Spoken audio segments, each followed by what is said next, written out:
Hello everyone, कैसे हो आप सभी लोग। आई होप आप बहुत अच्छे होंगे और अच्छे से तैयारी भी चल रही होगी। सो आज हम करने वाले हैं कंप्यूटर अवेयरनेस की सीरीज में नया topic which is computer network.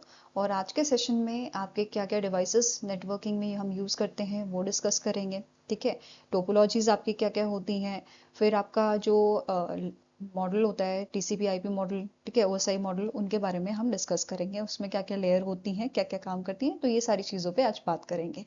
ठीक है, so let's begin with the session. सबसे पहले बात करेंगे नेटवर्क क्या होता है। नेटवर्क सिंपली जैसे आप और आपका दोस्त हैं, ठीक है, आप दोनों के बीच में एक नेटवर्क है और भी आपके दोस्त आपके ग्रुप में होते हैं, है ना। तो आप क्या करते हो, एक के पास बाइक है तो किसी को दूसरे पर्सन को काम पड़ता है तो वो आपकी बाइक ले जाता है कि भाई मेरे को कुछ काम है, आपकी बाइक दे दो। ठीक है, ये होता है आपका नेटवर्क है। इसी वजह से तो आप रिसोर्स शेयर कर पा रहे हो ना, अपनी बाइक शेयर कर पा रहे हो, राइट। तो नेटवर्क यही होता है। कंप्यूटर के टर्म्स में दो या दो से ज्यादा कंप्यूटर लिंक्ड होते हैं एक दूसरे से। किस चीज के लिए? रिसोर्स शेयर करने के लिए, डिवाइसेस को शेयर करने के लिए। बेस्ट एग्जांपल आपका कंप्यूटर हो जाता है इसमें। जैसे बहुत सारे कंप्यूटर आपके कनेक्टेड हैं। जैसे एग्जांपल लो, स्कूल की जो लैब्स होती थी, कंप्यूटर लैब्स, वहां पे आपके 10 से 12 कंप्यूटर्स जो हैं वो लगे रहते थे और प्रिंटर एक दिया रहता था। ऐसे ही जब आप कॉलेजेस में जाते हो तो कॉलेजेस में भी यही होता है। कंप्यूटर ज्यादा होते हैं और प्रिंटर कम होते हैं, क्योंकि वहां पे रिसोर्स शेयरिंग हो रही होती है, वहां पे प्रिंटर शेयर हो रहा होता है, इस वजह से। ठीक है, ये क्लियर हुआ। ये होता है आपका नेटवर्क, जहाँ पे रिसोर्स शेयरिंग आपकी आराम से हो जाती है। अब दूसरा टर्म निकल के आता है नेटवर्किंग। क्या होता है? नेटवर्किंग आपका कंटिन्यूअस प्रोसेस है। आईएनजी लगा है तो इसे याद रखो, ये कंटिन्यूअस प्रोसेस है जहां पे आपकी इंप्रूवमेंट होती रहती है। ठीक है, ये एक प्रोसेस है किस चीज का? Making connections and building relationship. जैसे सोशल नेटवर्किंग के बारे में आपने सुना ही है ना। तो वैसे ही यहाँ पे नेटवर्किंग होती है आपके कंप्यूटर्स के बीच में। ये क्लियर हुआ। अब नेटवर्क जो है ये वेल स्टैब्लिश होता है, इसमें कोई गुंजाइश नहीं होती, ये परफेक्ट होता है, इसमें कोई गुंजाइश नहीं है कि इंप्रूवमेंट हो। तो ये नेटवर्क है। नेटवर्किंग क्या है? जो इम्प्रूव होती रहती है। क्लियर है। अब सबसे पहला डिवाइस जो रिसोर्स शेयरिंग के लिए आपका यूज हुआ था वो था आपका प्रिंटर। अभी भी प्रिंटर आपका रिसोर्स शेयरिंग में यूज होता है। साथ में अभी आप अपना मोबाइल भी कनेक्ट कर लेते हो, लैपटॉप भी कनेक्ट कर लेते हो। ठीक है, आपका टैब हो गया, ये आपके एग्जाम्पल हो गए कि आप रिसोर्स शेयरिंग में यूज कर सकते हो। ठीक है, नेक्स्ट यहाँ पे क्वेश्चन बनता है कि who is the founder of network. ठीक है, फाउंडर कौन थे नेटवर्क के, या who is the father of network? तो Vint Cerf and Bob Kahn, ये आपका आंसर हो जाएगा। They were the founder of wind your network. ठीक है, अब इनमें से विंड सर्फ जो है ये आपके इंटरनेट के भी फाउंडर हैं, ये ध्यान में रखना है। ही इज ऑल्सो अ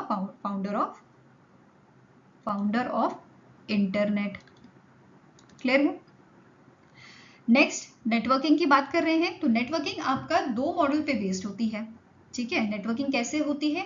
दो मॉडल पे बेस्ड होती है। टीसीपी आईपी के थ्रू होती है या ओएसआई मॉडल के थ्रू होती है। ठीक है, टीसीपी आईपी आपका पुराना है और ओएसआई मॉडल इससे नया है। ठीक है, इसके बारे में, दोनों के बारे में अभी बात करेंगे। जैसे पहला टीसीपी आईपी है, ट्रांसमिशन कंट्रोल प्रोटोकॉल या इंटरनेट प्रोटोकॉल, टीसीपी आईपी से बोलते हैं।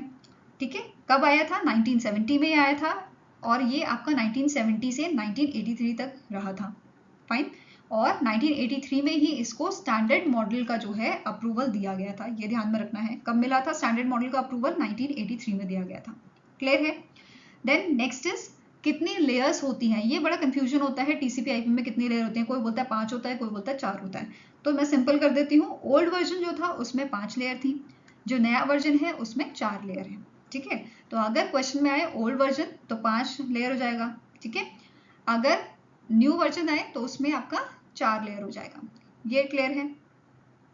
देन अब टीसीपी आईपी के फाउंडर कौन है ये भी पता होना चाहिए। तो ये एजेंसी आपकी जो है फाउंडर है टीसीपी आईपी की, which is department of defence, जिसे डीओडी के नाम से जाना जाता है।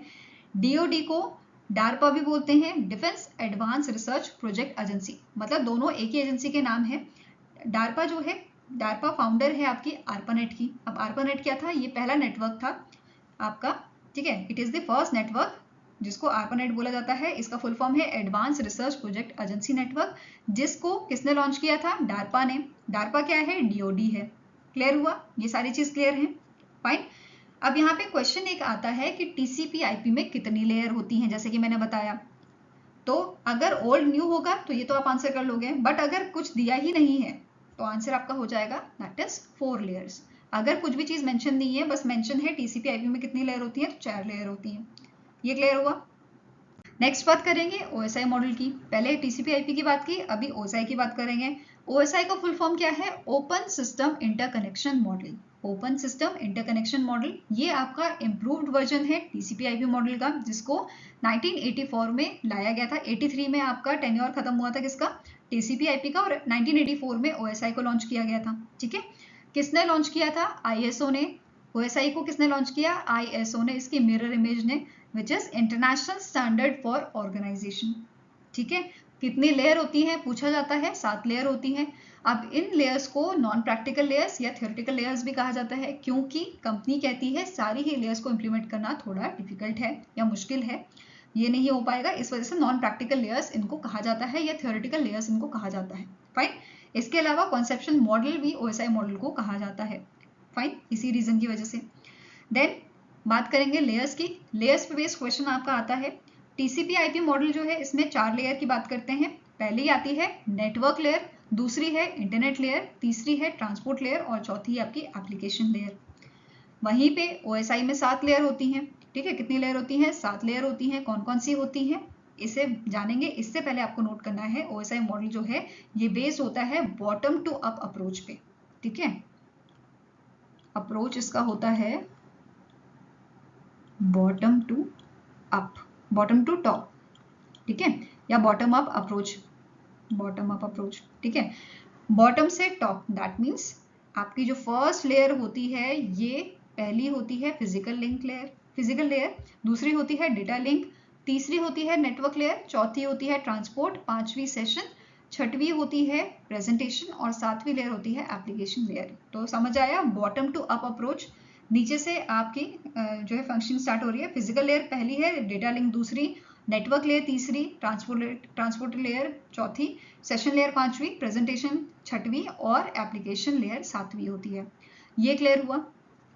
फाइन। इसके अलावा यहाँ पे आपको नोट करना है कि जो TCP/IP मॉडल है इसमें क्वेश्चन बनता है TCP/IP मॉडल में ऐसी कौन सी लेयर मिसिंग है जो OSI मॉडल में है आपकी।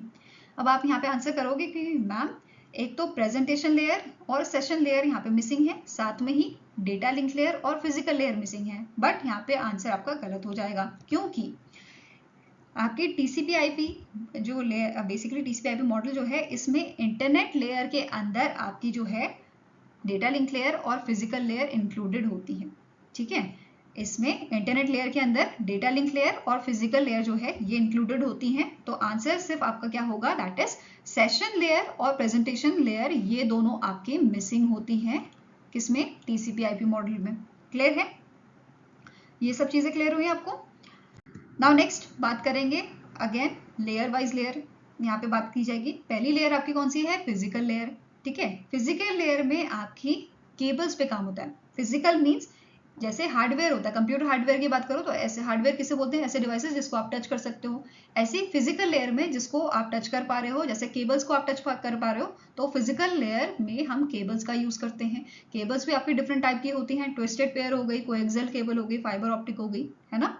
नाउ अब फिजिकल लेयर जो है इसमें आपकी क्या क्या टोपोलॉजीज यूज होती हैं ये आपको याद रखनी है। टोपोलॉजीज पे बेस्ड भी आपका जो है क्वेश्चन बनता है, इसको हम डिटेल में भी पढ़ेंगे। ठीक है, टोपोलॉजीज में क्या क्या होता है? बस होती है, रिंग होती है, मैश, ट्री, स्टार, हाइब्रिड, ये सब टाइप की आपकी टोपोलॉजीज होती हैं। कौन से डिवाइसेस आपके यूज होते हैं? तो हब और रिपीटर यहाँ पे यूज होते हैं, और इनिशियली मोडेम भी यहाँ पे यूज हुआ करता था, बट बाद में इसको शिफ्ट कर दिया गया डेटा लिंक लेयर पे। क्लियर है? डिवाइसेस कौन से हैं? हब और रिपीटर। टेक्नोलॉजी कौन सी यूज होती है? यहाँ पे वायरलेस और वायर्ड दोनों ही टेक्नोलॉजी का यूज कर सकते हैं। ठीक है, अब यहाँ पे क्वेश्चन भी बनता है कि कौन सी लेयर है जिसमें केबल्स का यूज होता है या केबल्स यूज की जाती हैं। तो आंसर क्या होगा? फिजिकल लेयर में। फाइन। नेक्स्ट, अब ये जो लेयर है फिजिकल लेयर, इसमें डेटा को किस नाम से जाना जाता है या किस फॉर्म में डेटा होता है? प्रेजेंटेशन डेटा यूनिट इसे बोलते हैं, और ये आपका बिट्स के फॉर्म में होता है। बिट्स 0-1 के फॉर्मेट में आपके होते हैं। ठीक है, 0 और 1 के फॉर्म में होता है बिट्स। क्लियर है? नेक्स्ट, इसमें कौन सी प्रोटोकॉल यूज होती है? तो आंसर हो जाएगा कोई प्रोटोकॉल यहाँ पे यूज नहीं होती, कोई एड्रेस यहाँ पे यूज नहीं होता। जैसे IP एड्रेस आपने सुना होगा, क्वेश्चन आता है IP एड्रेस है मैक एड्रेस पे, या फिजिकल एड्रेस लॉजिकल एड्रेस पे, तो कोई एड्रेस यहाँ पे यूज नहीं होता है। क्लियर हुआ? फिजिकल लेयर क्लियर है। नेक्स्ट बढ़ते हैं डेटा लिंक की तरफ। डेटा लिंक लेयर क्या करती है? इसका काम होता है एरर को कंट्रोल करना और डेटा फ्लो को मैनेज करना। ठीक है, ये दोनों इसके काम होते हैं। तो ऐसे क्वेश्चन बन सकता है कि एरर कंट्रोल कौन सी लेयर करती है, तो डेटा लिंक लेयर करती है और ये आपकी सेकेंड लेयर होती है। फाइन। कौन से डिवाइसेस हम यूज कर रहे हैं इसमें, स्विच, ब्रिज और मोडेम को हम यूज करते हैं। क्वेश्चन बन सकता है मोडेम पहले कौन सी लेयर में यूज होता था, तो फिजिकल लेयर में यूज होता था। ठीक है, नेक्स्ट है, अब डेटा को इसमें क्या बोलते हैं, डेटा लिंक लेयर में डेटा को किस नाम से जाना जाता है, फ्रेम्स नाम से जाना जाता है। क्या बोलते हैं हम इसे, फ्रेम्स। फिजिकल लेयर में इसको हम बिट्स के नाम से जानते हैं। फाइन। प्रोटोकॉल कौन सी यूज हो रही है, इसमें हम मैक प्रोटोकॉल का यूज करते हैं। मैक का फुल फॉर्म क्या होता है, media access control. Question exam में पूछा जाता है मीडिया एक्सेस कंट्रोल के ऊपर कि इसका फुल फॉर्म क्या है, मैक का फुल फॉर्म क्या होता है, ये क्वेश्चन बनता है। ठीक है, अब मैक एड्रेस जो है, ये एड्रेस यहाँ पे यूज किया जाता है। मैक एड्रेस को फिजिकल एड्रेस के नाम से भी जानते हैं, इसको हम इथरनेट एड्रेस के नाम से भी जानते हैं। ठीक है, तो मैक एड्रेस जो है फिजिकल एड्रेस भी कहलाता है, ये इथरनेट एड्रेस भी कहलाता है, ये मैक एड्रेस भी कहलाता है। अब मैक एड्रेस जो होता है ये आपका कहाँ पे होता है, मैक एड्रेस आपका एनआईसी कार्ड में होता है। एनआईसी कार्ड क्या होता है, नेटवर्क इंटरफेस कार्ड होता है, और एनआईसी पे, नेटवर्क इंटरफेस कार्ड पे जो मैन्युफैक्चरर होता है वो ही आपका मैक एड्रेस यहाँ पे ऐड करता है। ठीक है, अब क्वेश्चन बनता है मैक एड्रेस कितने बिट्स का होता है, तो आंसर आ जाएगा आपका 48 बिट्स का होता है। ठीक है, अगर क्वेश्चन पूछ लिया यहाँ पे कितने बाइट का होता है, तब क्या करोगे, तो आपको कुछ नहीं करना है, जो भी बिट्स दी है बिट्स डिवाइडेड बाय 8 कर देना है। ठीक है, 8 6 48 होता है, दैट मीन्स 6 बाइट का आपका जो है मैक एड्रेस होता है। देखो सिंपली इसके पीछे लॉजिक क्या है, ये देखो आपका एक बाइट जो है, एक बाइट 8 बिट्स के बराबर है। ठीक है, तो अगर हमें बाइट निकालना है तो हम क्या करेंगे, डिवाइडेड बाय 8 कर देंगे कि नहीं करेंगे, तो हमने क्या किया है 48 डिवाइडेड बाय 8 आपका निकल गया कितने बाइट्स हैं। ठीक है, अब मैक एड्रेस किस फॉर्म में होता है, ये होता है हेक्साडेसिमल के फॉर्म में। हेक्साडेसिमल का बेस क्या होता है, 16 होता है, याद है आपको, ये एमसीक्यूज में भी हमने करवाया था। ठीक है, अब हेक्साडेसिमल का बेस कितना होता है, 16 होता है, और यहाँ पे हेक्साडेसिमल में नंबर्स या डिजिट कौन से होते हैं, 0 to 9 इंक्लूडेड होते हैं, और ए से एफ तक यहाँ पे आपका अल्फाबेट यूज होता है। क्लियर है, अभी तक क्या पढ़ लिया हमने, डिवाइसेस कौन से होते हैं, स्विच ब्रिज होते हैं, मोडेम होता है। फ्रेम्स नाम से हम डेटा को जानते हैं डेटा लिंक लेयर में। प्रोटोकॉल्स में मैक प्रोटोकॉल यहाँ पे यूज होती है। ठीक है, एड्रेस में मैक एड्रेस यूज होता है जो आपका एनआईसी कार्ड में रहता है। ठीक है, मैक एड्रेस को फिजिकल एड्रेस, आपका इथरनेट एड्रेस या मैक एड्रेस भी कहते हैं। देन किस फॉर्म में होता है, हेक्साडेसिमल फॉर्म में होता है। अब इसके और क्या नाम होते हैं मैक एड्रेस के, मैक एड्रेस का दूसरा नाम आपका होता है बर्न्ड इन एड्रेस। ठीक है, क्या बोलते हैं हम इसे, बर्न्ड इन एड्रेस भी बोलते हैं, इथरनेट एड्रेस भी बोलते हैं, फिजिकल एड्रेस भी बोलते हैं। क्लियर है, अब एक क्वेश्चन है कि इथरनेट केबल्स कौन सी लेयर में यूज होती हैं आपकी, डेटा लिंक लेयर में यूज होती है कि नहीं होती है, आंसर होगा नो। आपका इथरनेट केबल्स जो है वो फिजिकल लेयर में यूज होती है, बिकॉज केबल्स जो है वो सिर्फ फिजिकल लेयर में ही यूज होती हैं, है ना, तो इस वजह से आंसर आपका फिजिकल लेयर हो जाएगा। ये क्लियर है। अब एक और क्वेश्चन है जो पूछा जा सकता है कि क्या हम मैक एड्रेस को चेंज कर सकते हैं, तो आंसर क्या होगा, नो, हम मैक एड्रेस को चेंज नहीं कर सकते, क्योंकि ये मैन्युफैक्चरर जो है ऐड करता है। ठीक है, इसलिए ये चेंज नहीं हो सकता। अगर एनआईसी कार्ड चेंज हो, इन दैट केस वो तब होएगा। ठीक है, बट आंसर यहाँ पे अगर क्वेश्चन पूछा जाए तो आपका आंसर होगा नो, इसे चेंज नहीं कर सकते। ठीक है, वो रेयर कैसे कि एनआईसी कार्ड को ही आप रिप्लेस कर रहे हो। फाइन, ये सब चीजें क्लियर हुई। नाउ नेक्स्ट यहाँ पे बात करेंगे sub layer data link layer की। पहली लेयर हो जाती है आपकी लॉजिक लिंक कंट्रोल, जिसका काम क्या है, लिंक करने का। ये क्या करता है, डिवाइसेस को लिंक करता है आपका। ठीक है, इसे यूज किया जाता है डिवाइसेस को लिंक करने के लिए। फाइन, ये आपकी होती है अपर सब लेयर। दूसरा होता है MAC layer which is lower sub layer. अब क्वेश्चन बनता है कि डेटा लिंक लेयर की अपर सब लेयर कौन सी है, तो ये हो जाएगा लॉजिक लिंक कंट्रोल। ऐसे ही लोअर सब लेयर पूछा जाए तो मैक लेयर का आंसर आपका हो जाएगा। क्लियर है। थर्ड आपकी आ जाती है layer network layer. Network layer में कौन सा एड्रेस यूज होता है, आईपी एड्रेस, जिसे इंटरनेट प्रोटोकॉल एड्रेस बोलते हैं हम, या फिर आईपी एड्रेस को लॉजिक एड्रेस के नाम से भी जाना जाता है। तो इसमें आपको ये याद रखना है, आईपी एड्रेस लॉजिकल एड्रेस होता है, मैक एड्रेस फिजिकल एड्रेस होता है। तो कभी कभी क्वेश्चन आईपी एड्रेस ना बोल के लॉजिकल एड्रेस के नाम से पूछा जा सकता है आपको, तो ये ध्यान में रखना है। ठीक है, अब आईपी एड्रेस जो है ये दो टाइप के होते हैं। एक होता है वर्जन 4 IPv4, IPv6। ये दोनों इंपॉर्टेंट है, इस पे बेस्ड क्वेश्चन बनता ही बनता है एग्जाम में, ठीक है। पहला है IPv4 कितने बिट्स का होता है, ये क्वेश्चन बनता है। 32 बिट्स का होता है और बाइट में कन्वर्ट करेंगे तो 32 डिवाइडेड बाई 8, ठीक है, कितना हो गया 4, तो 4 बाइट हो गया। ऐसे ही आपका IPv6 जो है वर्जन 6 जो है ये 128 बिट का होता है और इसे डिवाइड करेंगे तो कितना आ जाएगा 16 बाइट आ जाएगा, ठीक है। तो ये क्लियर हुआ। अब यहाँ पे आपको नोट करना है IPv4 किस फॉर्मेट में होता है, ये आपका डेसिमल फॉर्म में होता है, ठीक है। वेयर एज IPv6 जो है ये हेक्साडेसिमल में होता है। तो इस पे बेस भी क्वेश्चन बनता है कि कौन से फॉर्म में ये होते हैं, ठीक है। 4th वर्जन डेसिमल में और IPv6 जो है ये हेक्साडेसिमल में होता है, ठीक है, ये क्लियर है। अब यहाँ पे आपको नोट करना है एक क्वेश्चन जो आपके एग्जाम में पूछा जाता है। इस टाइप से क्वेश्चन आता है कि जो आपका गिवन यहाँ पे एड्रेस है, IP एड्रेस जो दिया गया है, क्या वो आपका सही है, वैलिड है या नहीं है, ठीक है। ये मैंने लिखा है IPv4 का एड्रेस आपको दिया है। अब आपको ये कैसे पता चलेगा वैलिड है कि नहीं, आपको पता होनी चाहिए इसकी रेंज, ठीक है। IPv4 की क्या रेंज होती है, 0 से 255।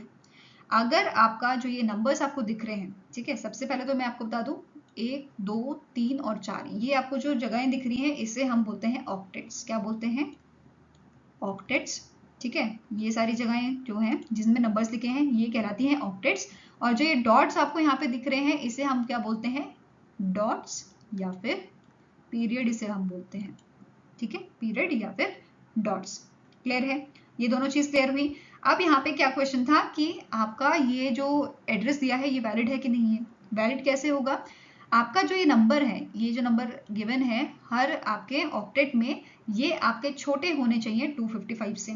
तो 148 आपका लेस देन है 255 से, ठीक है, ये भी ठीक है, 45 भी लेस है, 24 भी लेस है, तो आंसर क्या हो जाएगा, ये आपका वैलिड एड्रेस है, ठीक है। ऐसे ही अगर मैं आपको एक एग्जांपल दूं 259 142 देन 281 और 12, क्या ये वैलिड है कि नहीं है।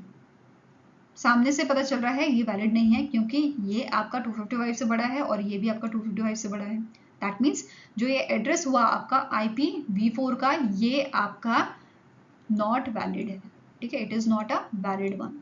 क्लियर हुआ, इस टाइप से क्वेश्चन आपका आएगा, ठीक है।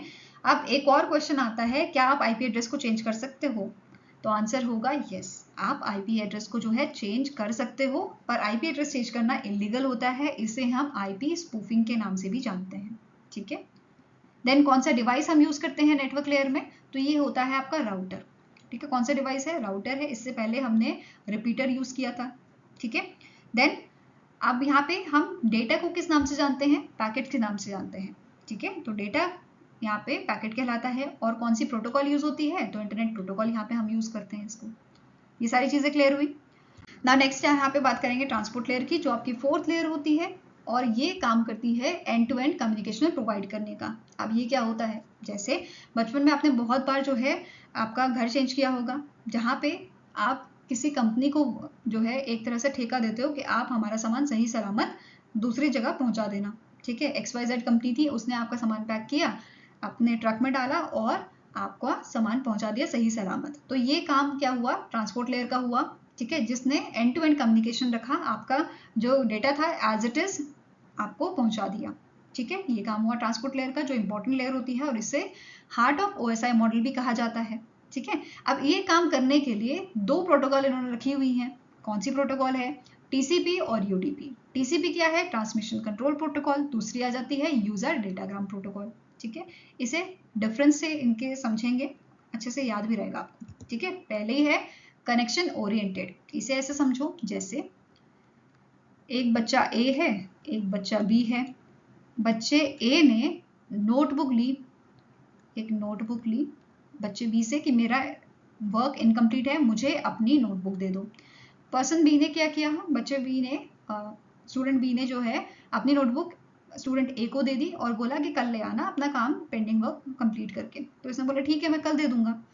तो ये लाया, इसने अपना काम कंप्लीट किया, बट इसके घर में कुछ इमरजेंसी आ गई, या ऐसा समझो बच्चे की तबीयत खराब हो गई। इसने सोचा मैं अपनी जो नोटबुक में लाया हूँ उसको मैं वापस से पहुंचा देता हूँ किसी और के थ्रू। मैं तो नहीं जा पा रहा, बट किसी और के थ्रू पहुंचा देता हूँ, सो दैट कि इस बच्चे का काम ना छूटे। तो इसने तीसरा बच्चा जो स्कूल जा रहा था उसको नोटबुक पकड़ा दी और बोला कि आप बी स्टूडेंट को दे देना। इस पर्सन ने दे दिया, और जो बी पर्सन था इसने एक्नॉलेज भी कर दिया कि हाँ मुझे नोटबुक मिल गई।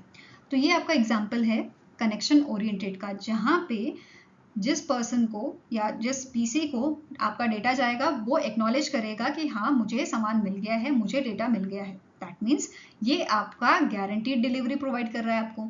वहीं पे दूसरा आ जाता है यूजर डेटाग्राम प्रोटोकॉल, जहाँ पे एक्नॉलेजमेंट नहीं प्रोवाइड की जाती, ठीक है, इसलिए इसे कनेक्शन लेस बोला जाता है। दोनों के बीच में कनेक्शन ही नहीं है तो एक्नॉलेजमेंट नहीं दी जा रही है। क्लियर है?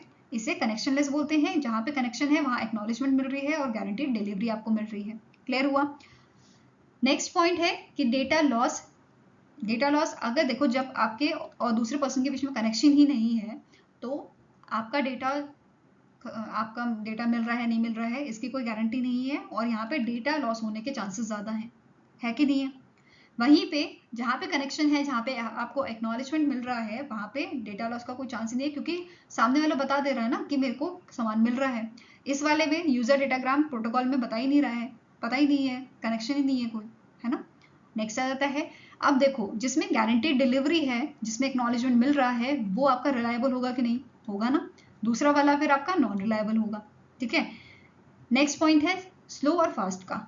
अब देखो जहां पे एक्नॉलेजमेंट मिल रहा है वहां पे थोड़ा प्रोसेस स्लो होगा, क्योंकि हमें वेट करना पड़ेगा एक्नॉलेजमेंट मिलने का। जैसे इस केस में क्या हुआ, इस केस में नोटबुक बच्चे को मिल गई, बच्चे के पास स्कूल में फोन तो होता नहीं है, वो घर गया, उसने घर में जाके अपना फोन से कॉल किया कि हाँ भाई मेरे को जो है आपने नोटबुक भेजी थी वो मुझे मिल गई। तो यहाँ पे डिले देख रहे हो आप, बच्चा घर गया, घर जाके उसने फोन किया, और इतनी देर मतलब आप लगा लो 5-6 घंटे या उससे ज्यादा लग गए एक्नॉलेज करने में। तो यहाँ पे प्रोसेस थोड़ा स्लो होता है। क्लियर हुआ? इसमें फास्ट होता है क्योंकि मतलब ही नहीं होता, बस डेटा भेज रहे हैं, भेजते जा रहे हैं, कोई मतलब नहीं पहुंच रहा है नहीं पहुंच रहा है। ठीक है। देन यहाँ पे हम ज्यादातर केबल्स का यूज करते हैं ट्रांसमिशन कंट्रोल प्रोटोकॉल में, वेरएस वाईफाई का ज्यादा यूज होता है यूजर डेटाग्राम प्रोटोकॉल में आपका। ठीक है। एग्जाम्पल्स की अगर बात करें तो व्हाट्सएप आपका एक एग्जाम्पल हो जाता है टीसीपी का। व्हाट्सएप के जो आपके मैसेजेस होते हैं, ठीक है, वो एग्जाम्पल है किसका? टीसीपी का। कैसे? व्हाट्सएप पे आप मैसेज आपने किया अपने फ्रेंड को, एक टिक आया, ठीक है, आपको पता चल गया मैसेज तो चले गया है बट उसका इंटरनेट ओपन नहीं है। इंटरनेट ओपन होगा तो डबल टिक आ जाएंगे, फिर रीड कर लेगा तो ब्लू टिक आ जाएगा। तो ये आपको एक्नॉलेजमेंट मिल रही है व्हाट्सएप की तरफ से। ठीक है, जो आपका एंड टू एंड कम्युनिकेशन हमें प्रोवाइड करता है। क्लियर है? नेक्स्ट आ जाता है यूजर डेटाग्राम प्रोटोकॉल। इसमें आपका एग्जाम्पल वीडियो कॉल या ऑडियो कॉल का होता है। जैसे आप अपने माता पिता से बात कर रहे हैं, ठीक है, आपने कुछ चीज बोली, उनके यहाँ नेटवर्क नहीं था, उनके यहाँ नेटवर्क की दिक्कत थी, तो बीच में आपने कुछ बोला, उन्हें सुनाई नहीं दिया, तो ये आपका डेटा लॉस का भी एग्जाम्पल हो जाता है। ठीक है, आपका डेटा लॉस हो रहा है, और ये किसका एग्जाम्पल है? यूजर डेटाग्राम प्रोटोकॉल का। क्लियर हो रहा है? अब क्वेश्चन क्या बनता है कि ऐसी कौन सी लेयर है जहां पे कनेक्शन ओरिएंटेड प्रोटोकॉल काम करती हैं? तो ट्रांसपोर्ट लेयर में काम करती हैं। या फिर ऐसी किसी कनेक्शन ओरिएंटेड प्रोटोकॉल का नाम बताओ जो ट्रांसपोर्ट लेयर में काम कर रही है। कनेक्शन ओरिएंटेड बोला है तो टीसीपी हो जाएगा, कनेक्शन लेस पूछा जाए तो यूजर डेटाग्राम प्रोटोकॉल हो जाएगा। क्लियर है? नाउ नेक्स्ट यहाँ पे बात करेंगे ट्रांसपोर्ट लेयर की। इसके कुछ और आपके फर्दर पॉइंट्स हैं, उस पर जाने से पहले एक और चीज जो आपके एग्जाम में पूछी जा सकती है कि आपको बताना है कनेक्शन लेस प्रोटोकॉल। अभी मैंने आपको बताया यूडीपी होती है, ट्रांसपोर्ट लेयर की यूडीपी होती है, वेयरएस आपकी इंटरनेट प्रोटोकॉल जो है ये भी आपकी कनेक्शन लेस प्रोटोकॉल होती है, बट ये होती है आपकी नेटवर्क लेयर की। तो ये ध्यान में रखना है। नेटवर्क लेयर में कनेक्शन लेस प्रोटोकॉल पूछा जाए तो ये आपकी इंटरनेट प्रोटोकॉल होगी, अगर मेंशन किया जाए ट्रांसपोर्ट लेयर की तो यूडीपी हो जाएगा। क्लियर हुआ? अब कौन सा डिवाइस यूज होता है ट्रांसपोर्ट लेयर में? तो गेटवे यूज करते हैं, जो एज अ गेट कीपर यहाँ पे काम करता है। ठीक है, फाइन। नेक्स्ट, डेटा को हम ट्रांसपोर्ट लेयर में क्या बोलते हैं? इसे हम सेगमेंट के नाम से जानते हैं। ये भी क्लियर हुआ। अब ट्रांसपोर्ट लेयर इंपॉर्टेंट लेयर है, ये जिम्मेदारी वाला काम निभा रही है, तो इस वजह से जिम्मेदार है, इस वजह से एक और जिम्मेदारी इस पर डाल दी गई है कि आप सिक्योरिटी भी संभालो। ठीक है, तो अब ये end to end communication provide करने के साथ सिक्योरिटी भी प्रोवाइड कर रही है। ठीक है, अब इसमें 2 लेयर आ जाती हैं further, SSL secured socket layer, दूसरी है TLS। ठीक है, सिक्योर्ड सॉकेट लेयर आप ऐसे समझ सकते हो जैसे एक कोई आपकी पेमेंट करने वाली वेबसाइट है। ठीक है, पेमेंट वाली वेबसाइट है तो उसको सिक्योरिटी प्रोवाइड करनी पड़ेगी अपने कस्टमर्स को, ताकि उनका यूजर पासवर्ड जो है वो चोरी ना हो जाए या हैकर उसे हैक ना कर ले और उनका अकाउंट साफ ना कर दे।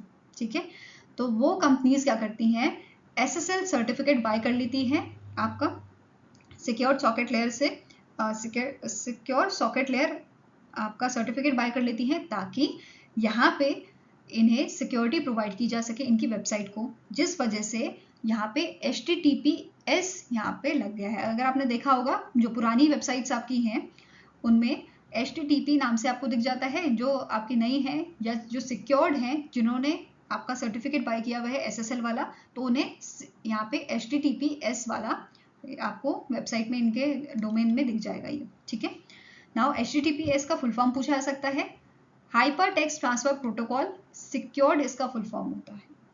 आई होप ये क्लियर होगा। अब एक और चीज जो इंपॉर्टेंट है, SSL जो है ये लेयर जो है ये पहले आपकी प्रेजेंटेशन लेयर में हुआ करती थी।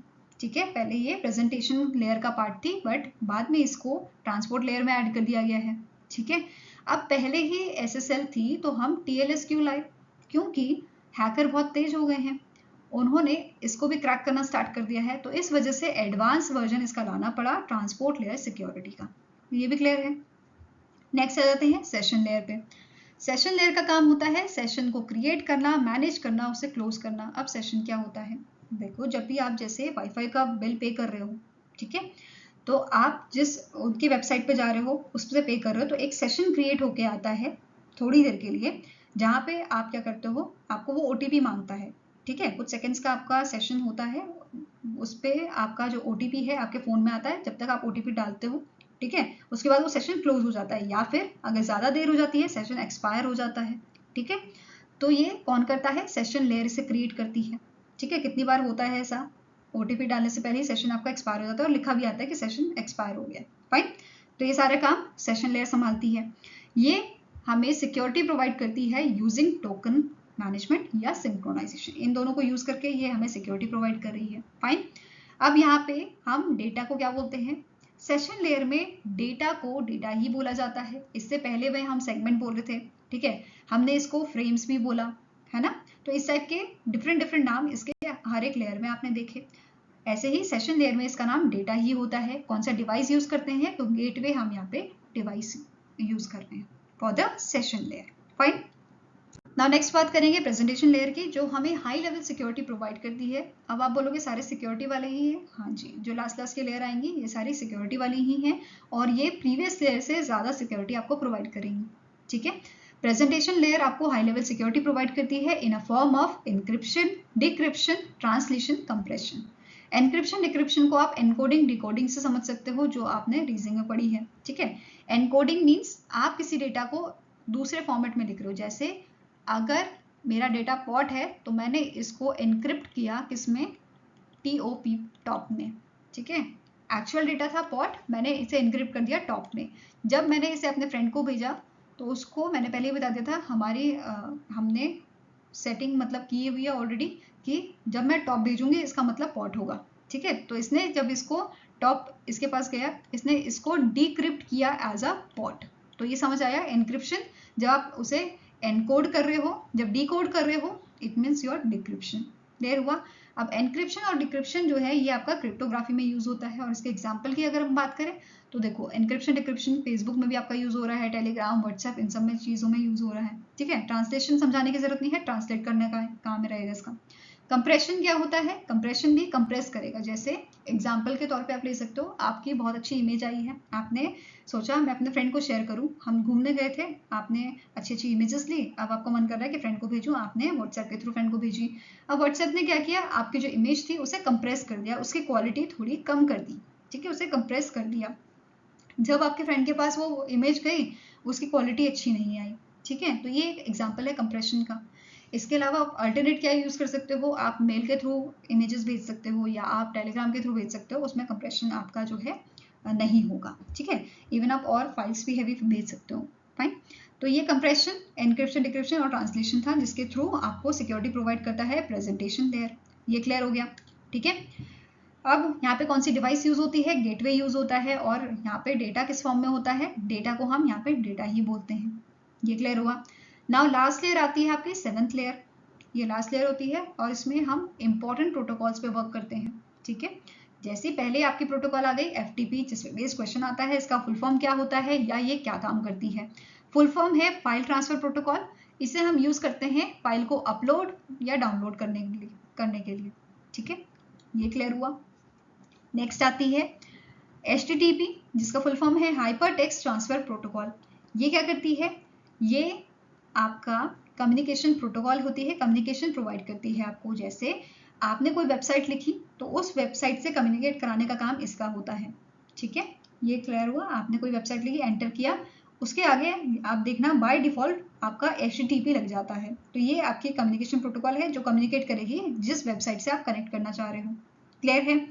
नेक्स्ट आ जाता है SMTP। SMTP भी बहुत बार पूछा जाता है कि इसका क्या काम होता है। ये यूज होती है मेल को सेंड करने के लिए। Simple mail transfer protocol is used for sending a email. अब यहाँ पे कंडीशन क्या है, जो मेल है वो सिर्फ टेक्स्ट फॉर्मेट में होनी चाहिए। दैट मीन्स अगर आपने सिर्फ डेटा लिखा है कि hello I am this and I want to purchase this, regards अपना नाम लिख दिया, तो ये आपने टेक्स्ट लिख दिया, ठीक है। तो ये टेक्स्ट अगर आपने लिखा है तो ये SMTP का एग्जाम्पल हो गया, ठीक है। इसमें कोई अटैचमेंट नहीं होगा, कोई इमेज या वीडियो आप इसके साथ नहीं भेज सकते, ठीक है। सिंपल ये वर्क करती है आपके टेक्स्ट फॉर्मेट में। ये क्लियर हुआ, ठीक है। देन नेक्स्ट आ जाती है MIME। MIME एडवांस वर्जन है आपका SMTP का। अब इसमें क्या होता है, MIME में हम अपनी डॉक्यूमेंट यहाँ पे या अटैचमेंट हम भेज सकते हैं, PDF, वर्ड फाइल, इमेज, ये सब हम भेज सकते हैं। तो आप ऐसा कह सकते हो MIME multipurpose internet mail extension जो है ये एडवांस वर्जन है SMTP का। दूसरा Gmail जो है इसका एक एग्जाम्पल है, ठीक है। जहाँ पे आप अटैचमेंट भेज पाते हो कि नहीं भेजते हो ना, अपनी इमेज आप अटैच कर सकते हो, आपका रिज्यूमे आप अटैच कर सकते हो, तो ये सारे आपको सर्विसेज MIME प्रोवाइड कर रहा है, ठीक है। क्वेश्चन बन सकता है what is the advance version of SMTP, तो MIME आंसर हो जाएगा। क्लियर है। अब यहाँ पे हमने बात की मेल की, कि मेल भेजने वाली आपकी प्रोटोकॉल कौन सी है, SMTP और MIME, ठीक है। अब मेल को रिसीव करने के लिए भी तो प्रोटोकॉल होगी ना, तो ये होती है POP3, post office protocol version 3, ठीक है। इसे मेल रिसीव प्रोटोकॉल या मेल एक्सेस प्रोटोकॉल बोलते हैं, ठीक है। दूसरी आपकी रहती है IMAP। तो POP3 और IMAP आपका काम करती है मेल को रिसीव करने का, ठीक है। POP3 यूज करती है, ये बेसिकली आपका विदाउट इंटरनेट भी वर्क करती है POP3 वाली, ठीक है। It used without internet, example इसका आउटलुक आपका विदाउट इंटरनेट यूज किया जा सकता है, ठीक है। ये इसके लिए क्या होता है, आपका बेसिकली सॉफ्टवेयर होना चाहिए, आप जो जिस भी डिवाइस में आप काम कर रहे हो उसका सॉफ्टवेयर होना चाहिए, और ये आपका विदाउट इंटरनेट वर्क करेगा, ठीक है। It works on a single device, software install कर लो, सिंगल डिवाइस पे वर्क कर पाओगे, ठीक है। और इसको एक्सेस करने के लिए सॉफ्टवेयर चाहिए होता है। वेयर एज IMAP क्या है, इंटरनेट मैसेज एक्सेस प्रोटोकॉल है। ये इंटरनेट पे वर्क करती है और आप कहीं से कहीं भी जो है, कहीं भी रह के आप इसे एक्सेस कर पाते हो, ठीक है। जैसे Gmail जो हो या याहू जो है, ये सारे आपके एग्जाम्पल हैं किसके, IMAP के, ठीक है। आपको बस लॉग इन करना है इनकी वेबसाइट पे और आप इधर से एक्सेस कर पाओगे इनकी सर्विसेज को। ये सारी चीजें क्लियर हैं, ठीक है। अब क्वेश्चन पूछा सकता है आपका कि कितने टाइप्स की मेल्स प्रोटोकॉल होती हैं, तो 4 होती हैं, SMTP, MIME, POP3 और IMAP होती हैं। क्लियर है। अब एप्लीकेशन लेयर जो है ये आपकी कस्टमर की मतलब ऐसी लेयर है जो बेसिकली कस्टमर के बहुत पास है या नियर टू कस्टमर है, ठीक है। ये क्लियर हुआ, क्योंकि यहाँ पे आपका बेसिकली क्या हो रहा है, जो सारी चीजों की बात की गई है, जो भी कनेक्शंस की बात की है, वो इम्प्लीमेंटेशन का काम किसका है, एप्लीकेशन लेयर का काम है, ठीक है। अगर डिवाइस की यहाँ पे अगर हम बात करें तो अगेन डिवाइस आपका गेटवे यूज होता है यहाँ पे, और आपका डेटा किस फॉर्म में होता है, या डेटा को हम क्या बोलते हैं, हम इसे डेटा को यहाँ पे डेटा ही बोलते हैं, ठीक है। प्रेजेंटेशन डेटा यूनिट यहाँ पे आपकी डेटा ही होती है एप्लीकेशन लेयर में। आई होप ये सारी चीजें आपको क्लियर होंगी। नाउ नेक्स्ट बात करेंगे नेटवर्किंग डिवाइसेस की, जो हमारी OSI मॉडल्स के लेयर में हमने पढ़े थे, ठीक है। पहला आपका जो डिवाइस है इट इज ब्रिज। ब्रिज आपका यूज होता है डेटा लिंक लेयर में, ठीक है। अब ब्रिज को नाम से पता चल रहा है ब्रिज क्या है। जैसे आप सभी ने देखा होगा, ब्रिज बनते हुए देखा है, कभी देखा होगा, तो उसमें क्या होता है कि आपके सेम टाइप के पिलर्स पहले बनाए जाते हैं और उसके ऊपर आपका ब्रिज जो है ऐसे बनाया जाता है। दैट मीन्स यहाँ पे ब्रिज जो है कनेक्ट कर रहा है same network, same protocol, same topology को। कहीं भी सेम टोपोलॉजी को कनेक्ट करना है, जैसे स्टार को स्टार से कनेक्ट करना है, ठीक है, या आपके सेम प्रोटोकॉल्स को कनेक्ट करना है या सेम नेटवर्क को कनेक्ट करना है, तो ये काम कौन कर पाएगा? ब्रिज कर पाएगा। क्लियर हुआ? कौन कर पाएगा? ब्रिज कर पाएगा। जैसे लैंड टू लैंड कनेक्टिविटी चाहिए, ब्रिज करेगा। मैन टू मैन चाहिए तो आपका ब्रिज कनेक्ट करेगा। ये क्लियर हुआ? कौन सी लेयर में है? डेटा लिंक लेयर में है। कनेक्ट करता है same network, same protocol, same topology को। फाइन। ऐसा ही आपका होता है राउटर, सेम टू सेम ऐसा ही होता है, ठीक है। राउटर में क्या होता है? राउटर एक तो नेटवर्क लेयर में होता है, ये ध्यान में रखना है, और ये एडवांस वर्जन होता है या हाई लेवल आपका होता है किसका? ब्रिज का, ठीक है। सेम चीज परफॉर्म करता है, बट यहाँ पे एडिशनल क्या है कि ये यहाँ पे एड्रेस यूज करता है आईपी एड्रेस, और डेटा लिंक में आपका मैक एड्रेस यूज होता है। ये डिफरेंस याद रखना है आपको। क्लियर है? नेक्स्ट आ जाता है मोडेम, डेटा लिंक लेयर में पाया जाता है, और मॉड्यूलेटर और डीमॉड्यूलेटर से हम कहते हैं। ये यूज करता है मैक एड्रेस, और काम क्या होता है? कन्वर्ट करना एनालॉग सिग्नल को डिजिटल में या डिजिटल को एनालॉग में कन्वर्ट करना, ये होता है, ठीक है। या तो ऐसे वाले एनालॉग को किसमें कन्वर्ट करेगा, इस टाइप के आपके होते हैं, ये डिजिटल फॉर्म होता है, या डिजिटल वाले को एनालॉग में कर देगा। फाइन। नेक्स्ट आ जाता है गेटवे। गेटवे डिवाइस जो है कौन सी लेयर्स में यूज होता है? ट्रांसपोर्ट में, सेशन में, प्रेजेंटेशन और एप्लीकेशन लेयर में यूज होता है, ठीक है। इसका काम क्या होता है? ये आपका डिफरेंट होता है ब्रिज और राउटर से। जहां पे ब्रिज और राउटर सेम चीज ढूंढ रहे होते हैं, वहीं पे गेटवे आपका काम करता है डिफरेंट चीजों को कनेक्ट करने का, ठीक है। डिफरेंट चीज जैसे डिफरेंट नेटवर्क को कनेक्ट करना, प्रोटोकॉल को कनेक्ट करना, या टोपोलॉजी को कनेक्ट करना, ठीक है। जैसे मेरा नेटवर्क बीएसएनएल का है, मैं आपके थ्रू यहाँ पे आपसे कनेक्टेड हूँ, अगर मैं लाइव सेशन ले रही हूँ, मैं आपसे कनेक्टेड हूँ अपने बीएसएनएल के नेटवर्क से। आप जियो के नेटवर्क से क्या पता कनेक्टेड होंगे, तो हमारा जो नेटवर्क है वो अलग अलग है, बट हमें गेटवे जो है वो कनेक्ट करवा रहा है एक दूसरे से। आपका डिफरेंट नेटवर्क है, मेरा डिफरेंट नेटवर्क है। क्लियर है? जैसे लैंड टू मैन कनेक्टिविटी चाहिए होगी तो हम किसे यूज करेंगे? गेटवे को। अगर मैन टू मैन चाहिए होगी तो ब्रिज को, या अगर हाई लेवल की चाहिए होगी तो राउटर को यूज करेंगे। ये सारी चीजें क्लियर हुई? फाइन। नेक्स्ट आता है आपका स्विच। अब स्विच क्या है? स्विच आपका डेटा लिंक लेयर में पाया जाता है, और ये मल्टीपल राउटर्स को कनेक्ट करता है। अभी हमने पढ़ा राउटर क्या करता है, सिमिलर टाइप के जो नेटवर्क होते हैं, टोपोलॉजी होते हैं, उनको कनेक्ट करता है। और स्विच क्या करता है?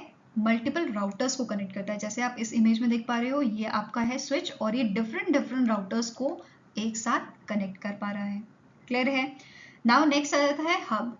हब और रिपीटर फिजिकल लेयर में पाए जाते हैं, ठीक है। एक एक करके इनको दोनों को पढ़ेंगे। पहला है हब। हब क्या करता है? ब्रॉडकास्ट कर देता है मैसेज को, ठीक है। हब क्या करता है? इसके पास सेंडर ने एक मैसेज भेजा, हेलो, ठीक है। अब इसने क्या कर दिया? इसने सारे जितने भी डिवाइसेस यहाँ पे कनेक्टेड थे उनको ब्रॉडकास्ट कर दिया मैसेज। अब जरूरी थोड़ी है कि सभी को ही वो मैसेज चाहिए होगा, तो जिसको चाहिए होता है, हब क्या बोलता है? जिसको चाहिए वो आप रख लो। इन केस ऐसे पर्सन ने रख लिया, जैसे 1 2 3 एंड 4, 4 डिवाइसेस हैं, 4 में से सिर्फ 2 को ही चाहिए था मैसेज, थर्ड और फोर्थ वाले को चाहिए था, 1 और 2 को नहीं चाहिए था। बट 2 ने क्या किया? चालाकी दिखाई और अपने पास रख लिया इसका मैसेज या डेटा रख लिया। अब वो बाद में इसे मिसयूज कर रहा है, तो अब हमने आपको बोला आपने सबको ब्रॉडकास्ट कर दिया, अब देखो इसका इम्पैक्ट क्या पड़ रहा है? मिसयूज ये डेटा हो रहा है, ठीक है, या किसी ने चोरी कर लिया डेटा। फाइन। तो अब हब क्या बोलता है कि इसके बारे में तो मैंने सोचा ही नहीं। अब हब ब्रॉडकास्ट क्यों करता है ये भी आपको पता होना चाहिए, क्योंकि फिजिकल लेयर में कोई एड्रेस होता ही नहीं है, तो उसको पता ही नहीं होता किसको देना है, तो वो सबको दे देता है, ठीक है। तो इसी वजह से हब को डंप डिवाइस भी कहा जाता है, ब्रॉडकास्टिंग डिवाइस भी कहते हैं और डंप डिवाइस कहते हैं, क्योंकि ये सभी को मैसेज भेज देता है, जिसको चाहिए उसको भी, जिसको नहीं चाहिए उसको भी, ठीक है। और इसे पैसिव हब के नाम से भी जाना जाता है। ये सारी चीजें क्लियर हुई?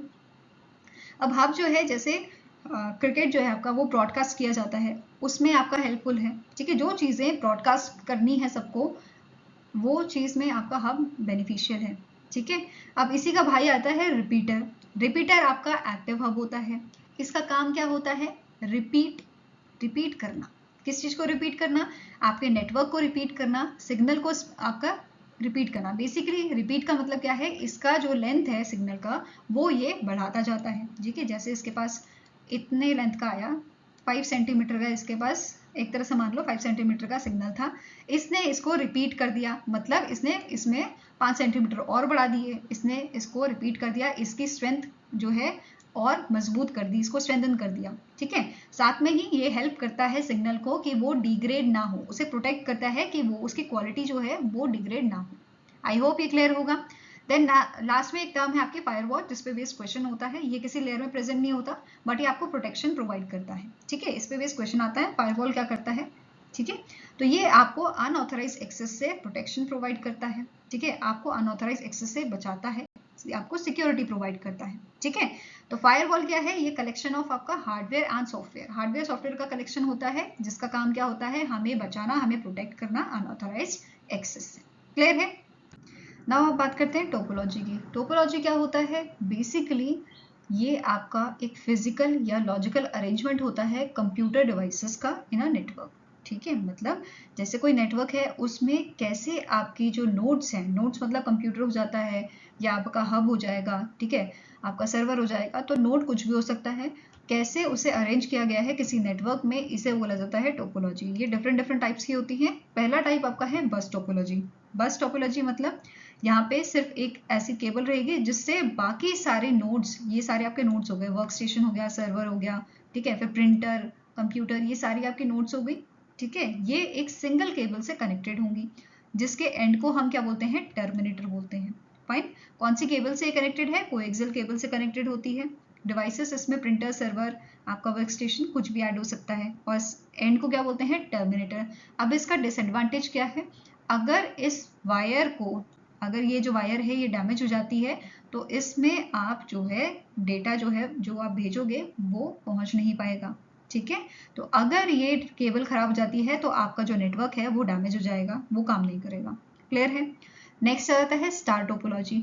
स्टार टोपोलॉजी में हम केबल नहीं यूज कर रहे हैं, हम यूज कर रहे हैं हब को। ठीक है, एक हब सारे नोड से, सारे डिवाइसेस से कनेक्ट है, डिवाइस 1 2 3 4 एंड 5।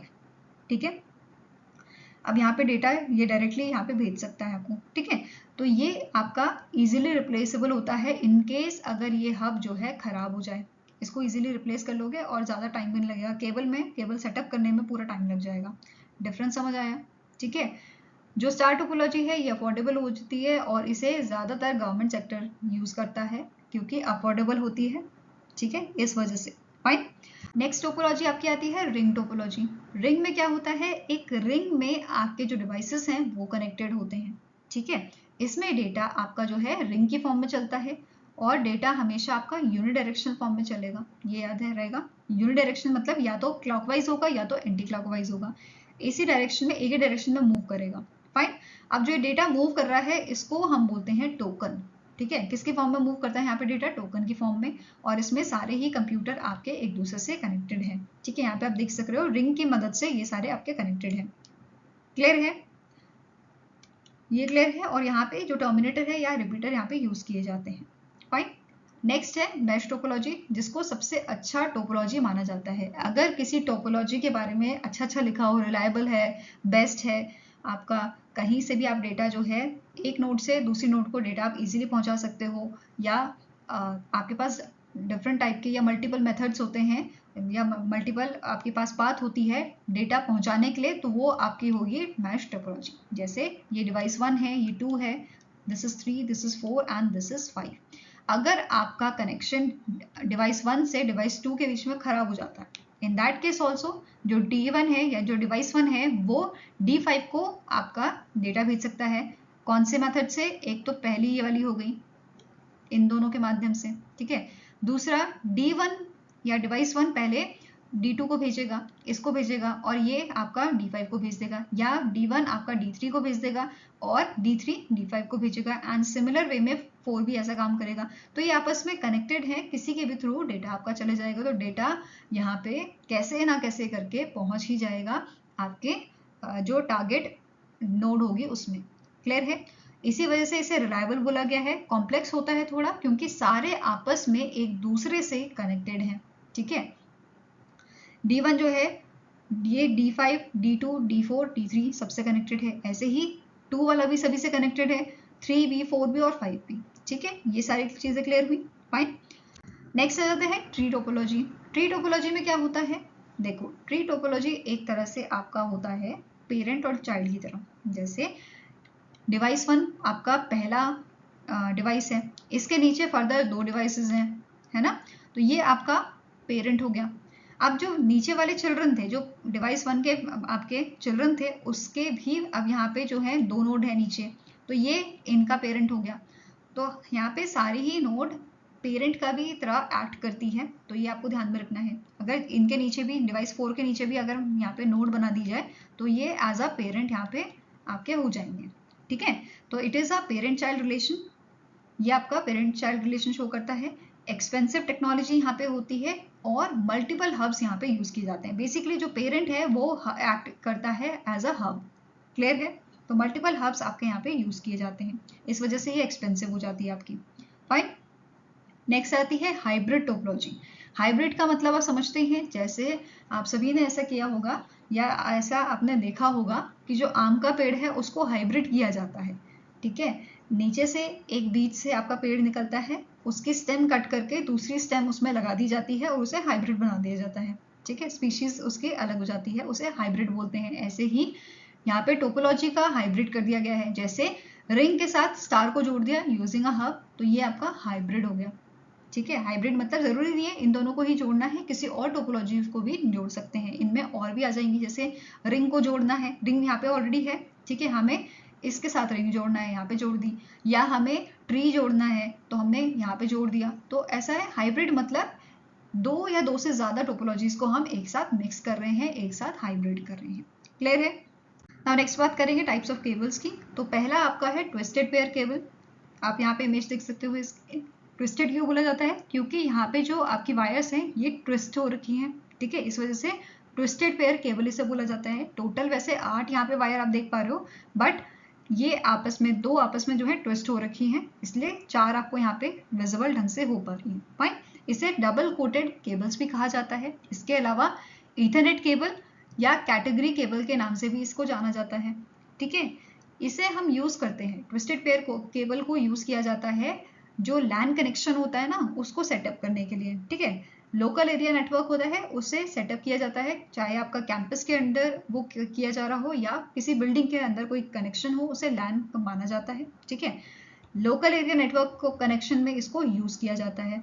अब ये जो वायर्स हैं इसके थ्रू आपका काम होता है, नेटवर्क आपका बिछाया जाता है, और इसकी जो स्पीड होती है ये आपकी स्लो होती है। ये याद रखना है, स्पीड क्या रहती है? स्लो रहती है, बट ये आपका एक रिलायबल आपका कनेक्शन देता है, ठीक है। It is a reliable connection और स्पीड इसमें हमेशा आपकी स्लो रहेगी, क्लियर है।